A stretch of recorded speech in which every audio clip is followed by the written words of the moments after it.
Alright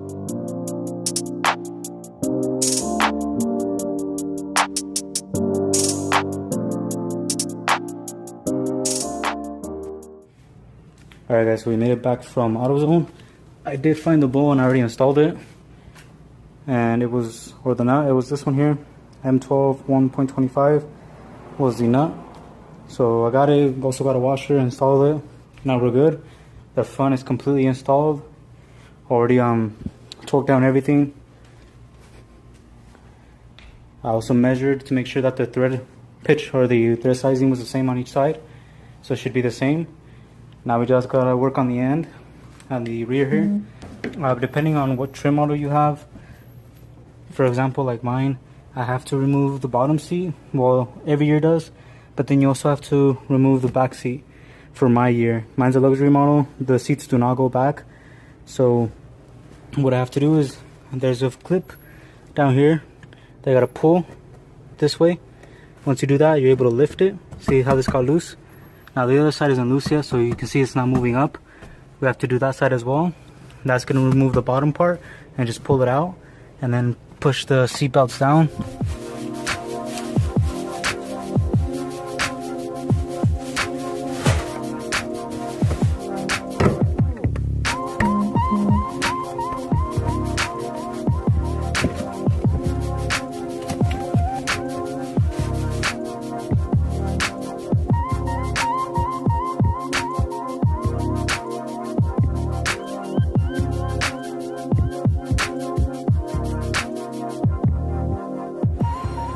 Alright, so I finally got the back seat out. Honestly, just jerked it really hard and it just popped right off. But once you get in here, you're going to have a few 10mm bolts that you got to remove this plate. Alright, so I removed all the bolts that were here. I believe they were 10 mils. And then in the inside, they're actually going to be 12 mils. Here's the rear strip removed, the stock one. We need to remove this top plate and install it into that one over there.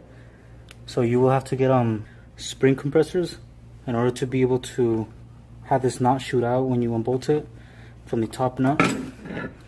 You got to remove that nut, but there's a chance that it could shoot out and possibly hurt yourself. So to prevent that, we purchased the spring compressors. And then to actually remove the strut, I went ahead and removed this bolt here along with the other one over here on this side as well, with this one. And then that gave it a lot of playroom to be able to move around. You do have to push on it really hard, so I just used my leg, and then because the top hat was already loose, I just pushed on it down really hard and it came off, and then I just hit the strut with my leg and it pretty much popped off. So that's how I got the rear off. Now we had to put the new one on, and yeah. Okay, so here we have our rear coilover. I already installed the top hat. And then we did have to use the spring compressors, which are over there. Not sure if you guys can see them. Right there. So we did have to use those in order to be able to remove the spring safely and the top hat. But the top, I believe, was a 17 mil in order to be able to install it. And then you need an Allen key to be able to install the top bolt. Make sure it's tight because you don't want it to get loose on you, especially when you already install it, because then you have to remove everything and then pretty much tighten it up again, and that's going to be a lot of work. We're going to be adjusting it to the proper preload setting. So first of all, you want to make sure that your top collar is actually loose, and you're going to hand tighten it all the way to the top until you can't hand tighten it no more. I do have my bottom one loose. I'm going to tighten it once I have the height that I want when installing it into the car. But for now, we're going to focus on the preload. You should not mess with these top ones. Once you set the preload, you can actually move the coil with height. Once you actually compress them together, or you push them together, that way they're tight and they're not moving anymore. That will allow the whole assembly to actually move to adjust your height. So first of all, go ahead and tighten this up by hand until you can't tighten it anymore with your hand.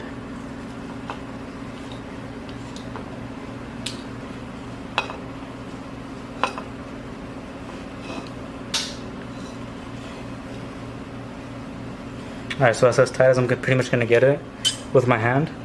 Now what you want to do is you want to grab this bottom collar and adjust it all the way to the top.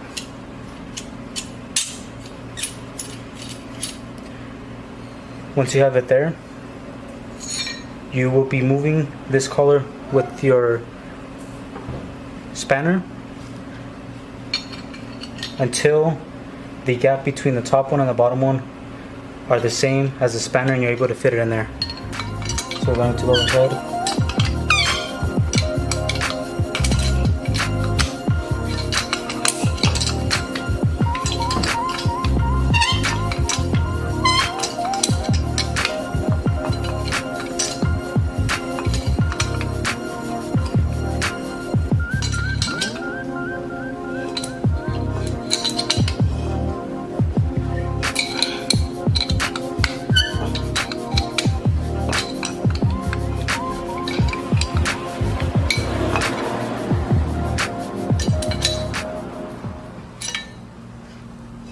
So as you guys can see, the spanner now fits inside the two collars. So it goes in. Now you may tighten the bottom one up. And then you may tighten together. That way they don't loosen anymore.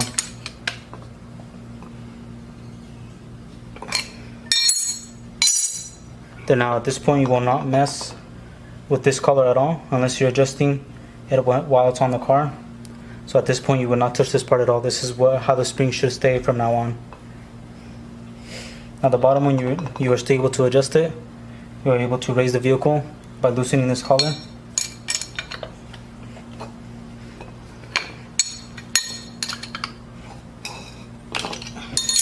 So once you loosen this collar, you can actually adjust the height of the vehicle by spinning the bottom portion of the actual coilover itself.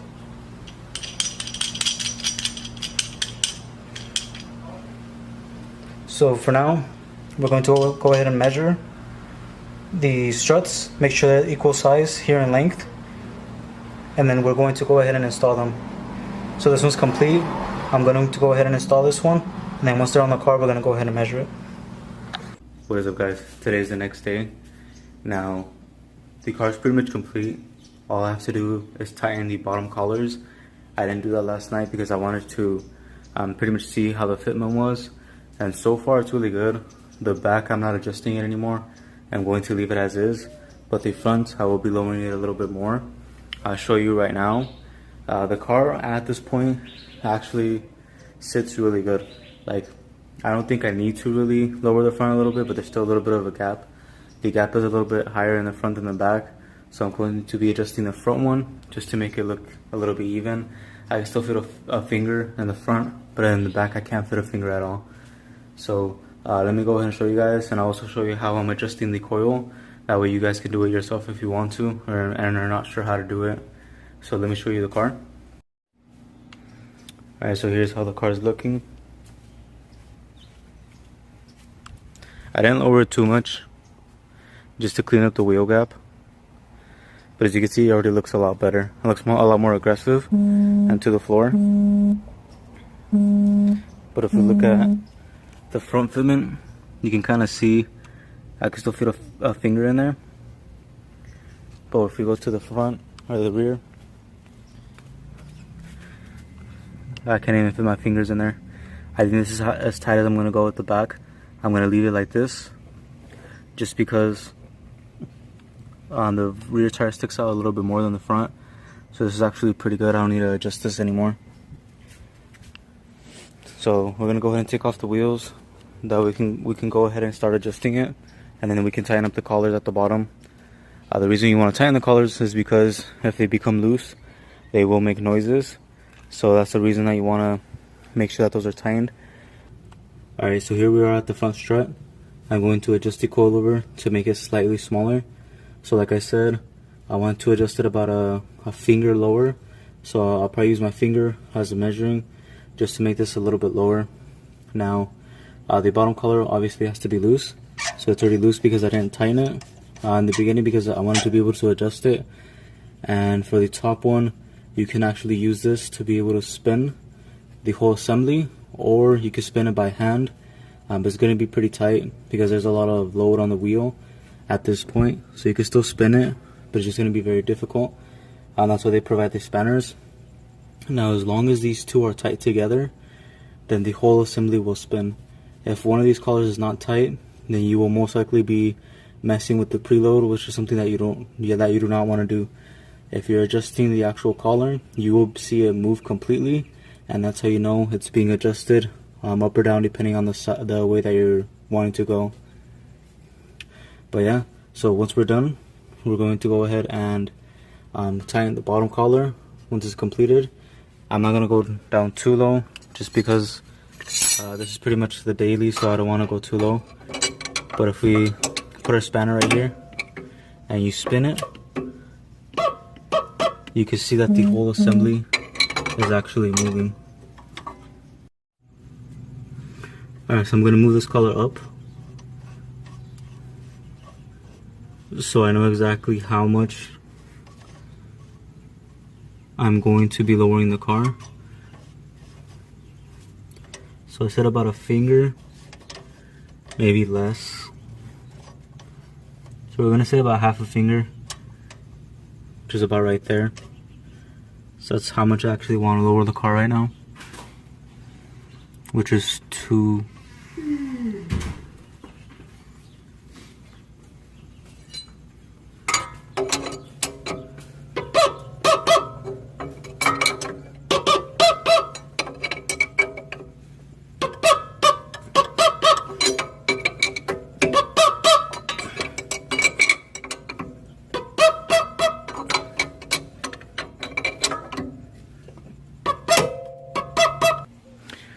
Alright, cool. So the car is now done. So for the rear, I have like no gap, like you can barely put your finger in there. And then for the front, I did lower it, so now my finger just sits like that. I can still put it in from the side, but that's because the front wheels are not sticking out as much as the rear. And I think this is sufficient enough. I don't want to lower it too much or I'm scraping everywhere. So I think this is actually a good height at where it's sitting at right now. Last thing I actually have to do is put everything back to how it was in the back. I still have to put all this back together. I still have to put the plate over here back. That one I put it back already. I still need to tighten it up, but that's pretty much it. I'm actually gonna wash the car because you guys can probably see it's really dirty. All my handprints from working on the back and everything. So let me go ahead and wash the car. Once I'm done, put everything back together, I'll take like a cinematic for you guys to check it out how it looks. I'm really happy with how it looks. 100 times better. Like the stance just looks way different, especially when it's on the street. I parked it on the street for a few minutes and I was looking at it from a distance. It does make a huge difference. I wish I would have bought the coilover sooner. I'll take a cinematic for you guys, that way you guys can see how the car looks.